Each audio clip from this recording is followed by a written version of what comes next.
What's up mga agila at magandang umaga. Yung welcome back sa Agilang Manlalakbay channel. At dito mga agila is yung topic natin dito mga agila ay kung paano natin makita yung inner strength ng kada isa sa atin na hindi matrap sa energy of fear na kung saan pa naturo sa atin. At yan yung direction natin mga agila na maunawaan na yung system, alam nila yung manipulation of energy at they understand how the frequency and energy works. Kaya ang nangyayari, they are mastering the universal wisdom at yun yung dahilan mga agila na they're doing it to manipulate the collective consciousness na matrap sa low vibrational energy. At yun yung goal natin dito sa channel na to mga agila, na maunawaan natin ano yung purpose natin na, at hindi tayo ma-distract sa low vibrational information o teachings. At ito yung panahon natin mga agila na mag-isip na nandito tayo to free ourselves, our mind. At yan yung mga agila na they understand na yung once they set the frequency of fear, yan yung naglilimit sa atin na to explore, to experience things. At ito yung paraan natin mga agila na makita natin na nandito tayo to experience the beauty of life at makita natin at ma-experience natin yung divinity if who truly we are. English yan At yan yung mission natin mga agila, na there's a positive and there's negative. And also, mayroon ding neutral. At yan yung 3 levels o point kung saan tayo mga agila. Depende sa iyo kung you observe, ibig sabihin, you are waking up to the truth, to the reality. And that is the Trinity mga agila. Each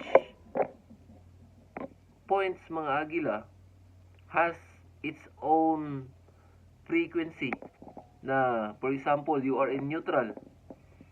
Kahit anong mangyari sa paligid mga agila o nangyayari sa atin, we still do the things na in a positive way if we are center. Ibig sabihin mga agila na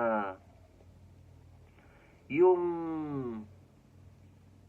despite of many challenges, circumstances, we're still doing the good things or the frequency of positivity rather than negativity. Tama ba yun? So yun. Yan yung mission natin mga agila, na yung essence of your divinity, makikita mo yan siya when we are in alignment with ourselves. We love ourselves. We take good care of ourselves. Ibig sabihin, we are not in a victim mentality. Ibig sabihin, yung fear, yung jealousy, yung envy is no longer exist mga agila. Kasi bakit? Ibig sabihin, we are in a frequency of co-creating. Ibig sabihin, we understand already na yung fear na tinuro sa atin is separating us kung sino tayo. Yung seeds, yung sparks within you na sinasabi ni Jesus na yung kingdom is within us, at yan yung reason mga agila na if we dig deep within us, na hindi tayo maepektuhan sa mga anong sabihin ng ibang tao, ano yung mangyayari. Kasi ibig sabihin mga agila, if we understand ourselves, ibig sabihin we are strong enough na to become authentic, and we are passionate to the things that we want to do.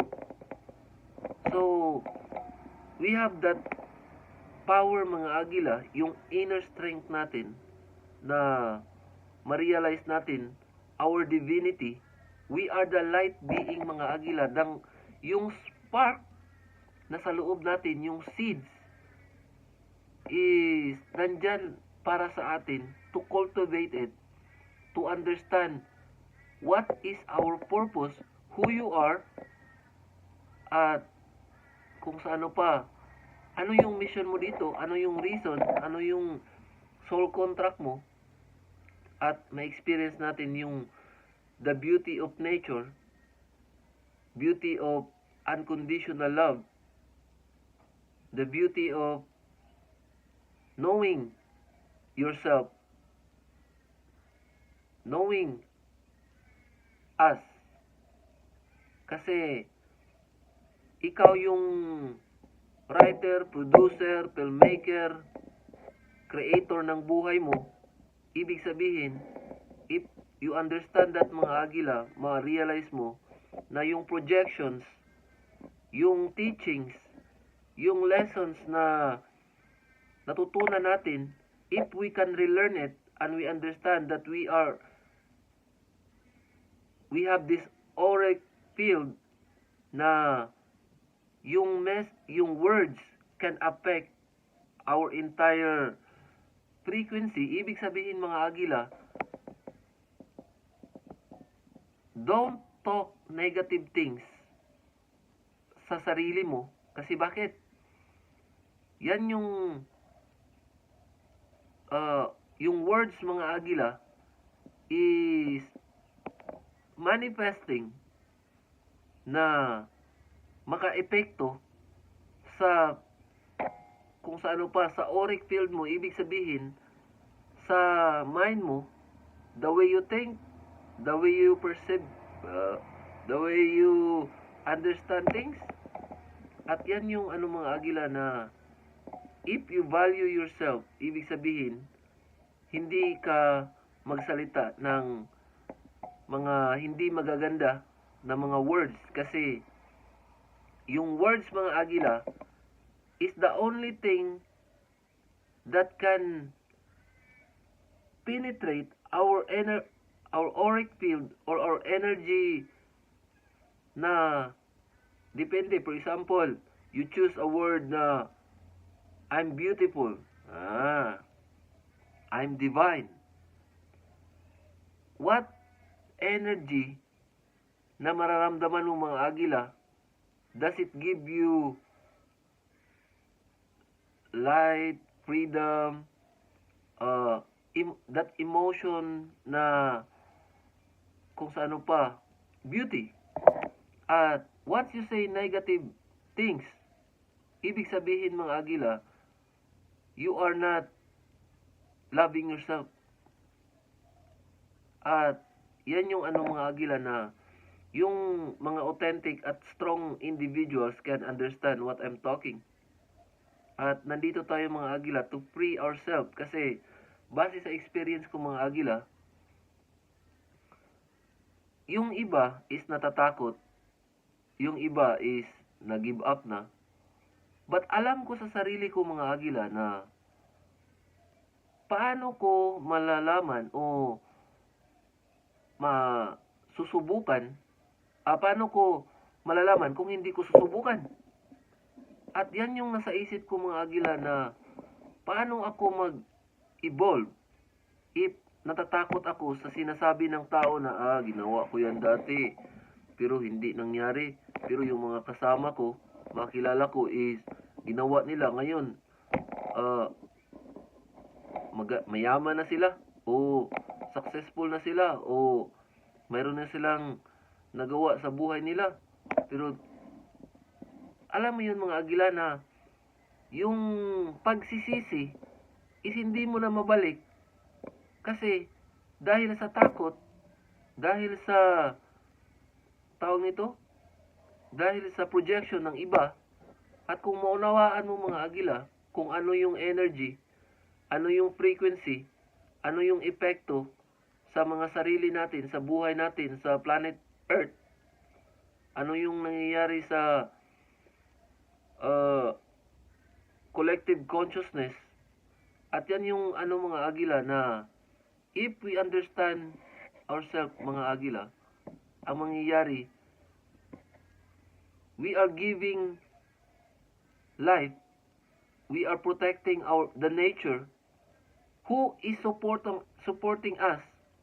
At yan yung frequency of love mga agila na kung sa ano pa supports kung sa ano pa yung source of the human life. Yan yung nature mga agila. Once na hindi natin yan siya maunawaan mga agila, yung nature mga agila, kung we are sending negative frequency, puro reklamo, puro pagsisisi, puro galit, ano yung matulong natin sa kapwa natin, sa sarili natin, sa environment natin? At yan yung ano mga agila na magre-reflect sa the way we think at the way we speak. At yan yung panahon mga agila na kailangan nating maunawaan na yung nature is here to support us, at nandito tayo mga agila na to wake up, to understand anong nangyayari sa paligid, na maging conscious, at to understand ano yung meaning ng mga buhay natin, at paano natin ma-solve o makita yung beauty ng nature without hurting the nature, na hindi natin sasaktan yung sarili natin. At yan yung frequency mga agila na we turn the pain into light, we turn darkness into light. Ibig sabihin, we are helping the humanity into its existence, at mahil tayo sa projection, sa control ng system na kung sino man yung naggawa ng religious beliefs mga agila is napakagaling nila na ibenta, at kada isa sa atin mga agila is mayroon tayong timeline na kung sa ano pa panahon na mag-isip, kasi yan yung ayaw ng system sa paaralan, sa religions, sa social media. Ayaw nilang mag-isip tayo mga agila sa higher vibrational frequency, kasi they understand the frequency mga agila. Kaya yung fear palagi yung pinipid sa atin, kaya natatakot tayo. Yung isip natin is limited. Ayaw nila na maging limitless tayo kasi they want the control. At ano man yung mga experience natin mga agila is part of our training that the divine is giving us the opportunity to understand who you are, anong ginagawa mo dito sa mundo, at ano yung purpose mo. Kasi once makita mo na may purpose tayo, may purpose ka, ibig sabihin you are not distracted, or you are love, you are you are doing the things that you love or you are passionate about. But if you don't see your purpose mga agila, ibig sabihin you are under the control of the system, na kung sa ano pa, you are in a victim mentality or in a victim mindset, o tawag nito sa lower vibrational energy. At yan yung prison, mga agila. Yan yung prison, which is they are controlling everyone na maging sunod-sunuran at ayaw nilang magtanong tayo ng questions. So, thank you mga agila at giving you peace, love, and light.